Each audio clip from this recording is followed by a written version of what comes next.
आज लेसन 5 का जो लेसन 5 में है, कांग्रेस प्रणाली चुनौतियों एवं पुनर्स्थापना के बारे में जो कह रहा है, ये 5वां चैप्टर का नाम है, जिसमें से सब्जेक्टिव क्वेश्चन जो आपको कराए जा रहे थे, तो ये बचे हुए क्वेश्चन हैं। इससे पहले आपको सब्जेक्टिव क्वेश्चन कराए गए थे कुछ, और उसमें से जो बचा हुआ है उसका आज कराया जा रहा है। तो आज का पहला क्वेश्चन है, इंदिरा गांधी बनाम सिंडिकेट पर एक लघु निबंध लिखे। आज का आप लोगों का क्वेश्चन है, ये आपको पॉलिटिकल साइंस का 5वां नंबर का सब्जेक्टिव क्वेश्चन है, जिसमें से कह रहा है इंदिरा गांधी, आज का क्वेश्चन हुआ इंदिरा गांधी बनाम सिंडिकेट पर एक लघु निबंध लिखे। तो इसका आंसर हुआ प्रधानमंत्री इंदिरा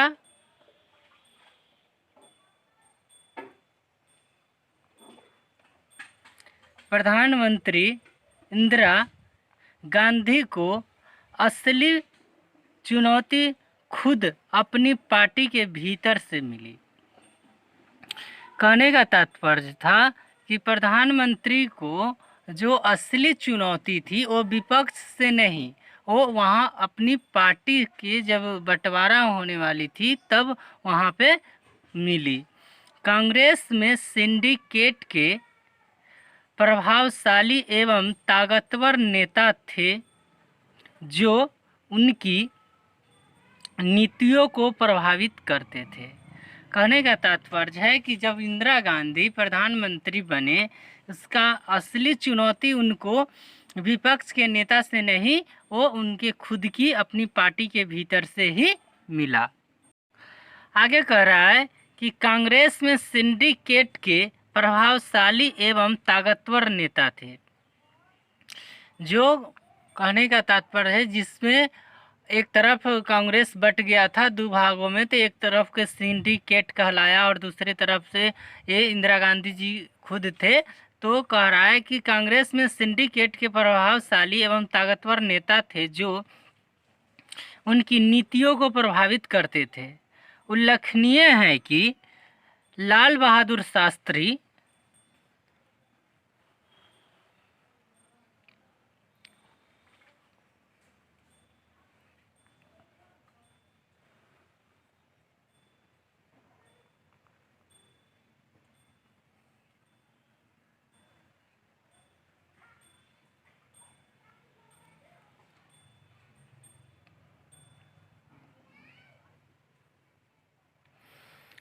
आगे कह रहा है, उल्लेखनीय है कि लाल बहादुर शास्त्री और इंदिरा गांधी दोनों सिंडिकेट की सहायता से प्रधानमंत्री बने। सिंडिकेट के नेताओं को विश्वास था कि प्रधानमंत्री के रूप में इंदिरा गांधी उनकी सलाहों पर अमल करेगी। कहने का तात्पर्य है कि जब इंदिरा गांधी जी प्रधानमंत्री बने तो उनको असली चुनौती उनके पार्टी के ही मिला, और सिंडिकेट की सहायता से प्रधानमंत्री बनी, और जो लाल बहादुर शास्त्री जी भी प्रधानमंत्री बने, ये भी सिंडिकेट की सहायता से बने। तो जो सिंडिकेट समझता था कि हम मेरे सलाह पर ही इंदिरा जी चलेंगे, और उनको ये नेताओं पर विश्वास था, लेकिन किंतु इंदिरा गांधी ने सरकार और दल के अंदर अपनी स्थिति को सुदृढ़ करने का हर संभव प्रयास किया। कहा कि ये सिंडिकेट की सहायता से ये तो प्रधानमंत्री बन गए, लेकिन इसके बावजूद वो क्या काम किए कि अपने आप को सही ढंग से प्रस्तुत करके अपने पार्टी को मजबूत किए और अपने दल को सुदृढ़ करने में के भरसक प्रयास किए। आगे कह रहा है, सबसे आश्चर्य की बात यह थी कि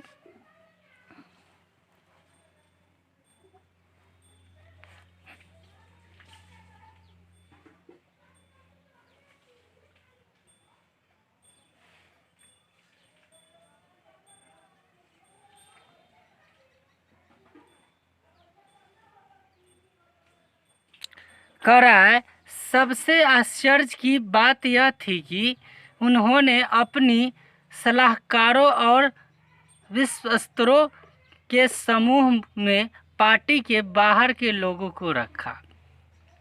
कहने का मतलब है कि प्रधानमंत्री इंदिरा गांधी जी अपने पार्टी के सलाहकार नहीं रख करके अपने विश्वासकारों को क्या काम करते थे, अलग के भी आदमी को रखते थे कि कौन क्या कर रहा है और कैसे काम किया जाए ताकि हमारी पार्टी सुदृढ़ हो सके और मजबूत हो सके। आगे कहा कि बाद में बड़ी सावधानी और सतर्कता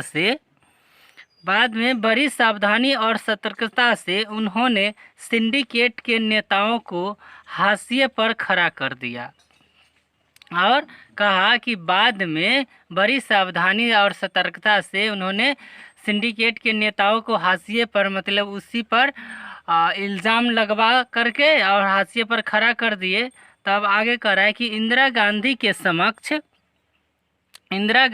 समक्ष दो चुनौतियां थी। एक चुनौती सिंडिकेट के प्रभाव से स्वतंत्र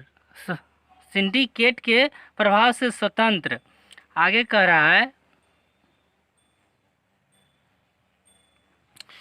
सिंडिकेट के प्रभाव से स्वतंत्र अपना मुकाम बनाने की थी और दूसरी चुनौती 1967 के आम चुनाव में जो जमीन कांग्रेस ने खोई थी। कहने का मतलब जो 1967 में जो जितने आदमी इधर से उधर हो गए थे तो वो अपना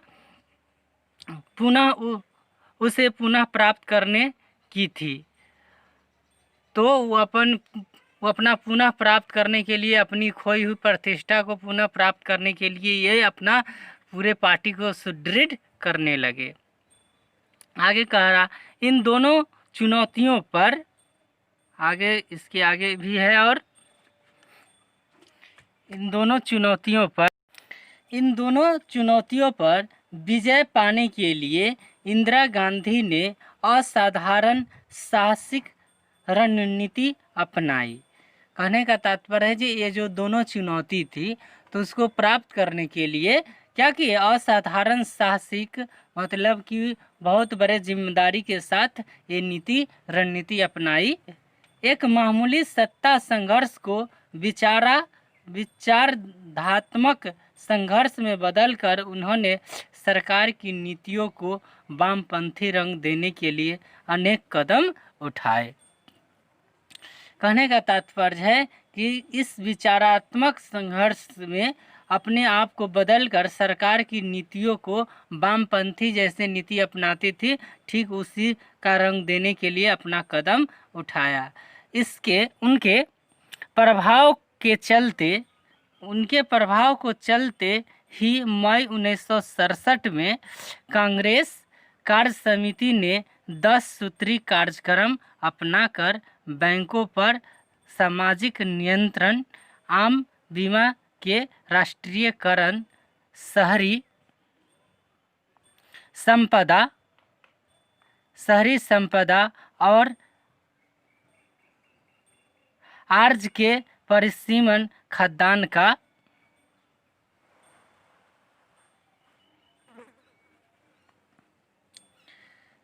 का सरकारी वितरण, भूमि सुधार तथा ग्रामीण गरीब जनता को आवासीय भूखंड प्रदान करने की विविध प्रावधानों को प्रारंभ किया। कहने का मतलब जैसा ही प्रधानमंत्री जी को अपना जैसी पार्टी सुदृढ़ हो गई, इसके बाद क्या काम किए कि बैंकों का राष्ट्रीयकरण कर दिए और भूमि सुधार, ग्रामीण सरकारी वितरण, जितने भी योजना थे सारी योजना को लगाकर ग्रामीण की जो भी भारतीय जनता था उसका विश्वास जीतने के लिए ये सारी योजना लगाए, जिसमें से गरीब जनता आवासीय भूखंड प्राप्त करने का विविधता, जिसके पास ज़मीन नहीं थी वो ज़मीन देते थे, जिसके पास घर नहीं था उसको घर दिया जाता था। इस प्रकार से वो अनेक नीतियों को प्रारंभ किया। यहाँ यह उल्लेखनीय है कि सिंडिकेट के नेताओं ने औपचारिक तौर पर वामपंथी विचारधारा के इस कार्यक्रम की स्वीकृति दे दी। जिस प्रकार से जैसे ही करते थे ये सिंडिकेट जो जितने भी नेता थे, जब इंदिरा गांधी जी ने वामपंथी के हिसाब से सारे काम कर दिए और जितने भी योजना लगानी थी जब लगा दिया गया, तो क्या काम हुआ कि विचारधारा के इस कार्यक्रम के वामपंथी ने भी स्वीकृति प्रदान कर दी। लेकिन इसे लेकर उनके मन में गहरे संदेह थे कि ऐसा कैसे ये कर रहे हैं। इस प्रकार से आज का पहला क्वेश्चन यही समाप्त होता है। चलते हैं दूसरा क्वेश्चन की तरफ। आज का दूसरा क्वेश्चन है, पहला जो क्वेश्चन समाप्त हो गया, आज दूसरा क्वेश्चन है दल बदल का अर्थ है। कहने का मतलब दल बदल का क्या अर्थ है, ये आपसे क्वेश्चन किया जा रहा है। इसका आंसर है दल बदल ने भारतीय राजनीतिक को बड़े पैमाने पर प्रभावित किया है। इसने राजनीतिक वातावरण को अशांत कर दिया है। इसके चलते गद्दी के आगे देख रहे हैं, आगे कह रहा है कि गद्दी के लालच में मंत्री पद पाने के लिए राजनेताओं में होड़ सी लग गई है। इसका दुष्प्रभाव यह भी हुआ कि इसने भारत में एक अस्थिर राजनीति को जन्म दिया है। कहने का तात्पर्य है कि दल बदल में क्या होता है कि किसी के पार्टी से कोई जीता रहता है और जब देखता है कि मेरा पार्टी अगर सत्ता में नहीं आ रहा है, अपना मुख्यमंत्री या प्रधानमंत्री या फिर कोई चीज़ नहीं बन पा रहा है, तो दल बदल में क्या होता है, इस दल में से उठ कर के उसमें जा कर के उससे मिल जाता है और वहाँ पे सत्ता में क्या मंत्री पद पाने के लिए ये सारे और सत्ता के गद्दी पर आसीन होने के लिए सारे नेता इस तरह से व्यवहार करते हैं। तो आगे कह रहा है कि इस दुष्परिणाम में भारत में एक अस्थिर राजनीति का माने अस्थिर राजनीति, स्थिर मतलब कि एक तौर पर अस्थाई उसका अस्थाई, इसको अस्थाई राजनीति का जन्म दे दिया है। आगे कह रहा है 1967 के बाद भारतीय राजनीति को दूषित करने में दल बदल का जबरदस्त हाथ है। कहने का तात्पर्य है 1967 के पहले ठीक थे, लेकिन 1967 के बाद भारतीय राजनीति को दूषित करने में दल बदल का जबरदस्त हाथ रहा है। कहने का तात्पर्य है कि जब 1967 के पहले ठीक थे, लेकिन 1967 के बाद जो भी चुनाव हुए तो इस पार्टी में के नेता लोग उस पार्टी में और उस पार्टी के नेता लोग उस पार्टी में जाने लगे, जिससे भारत में गंदी राजनीति का दौर शुरू हो गया। आगे चलते हैं। आगे परिणाम स्वरूप यह सर्वत्र मांग की जाने लगी कि दल बदल की समाप्ति आवश्यक है।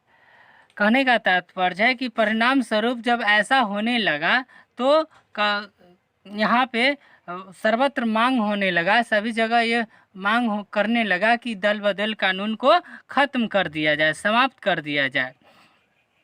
आवश्यक है देश के विविधताओं, बुद्धिजीवियों तथा असाधारण, यहाँ असाधारण आगे है,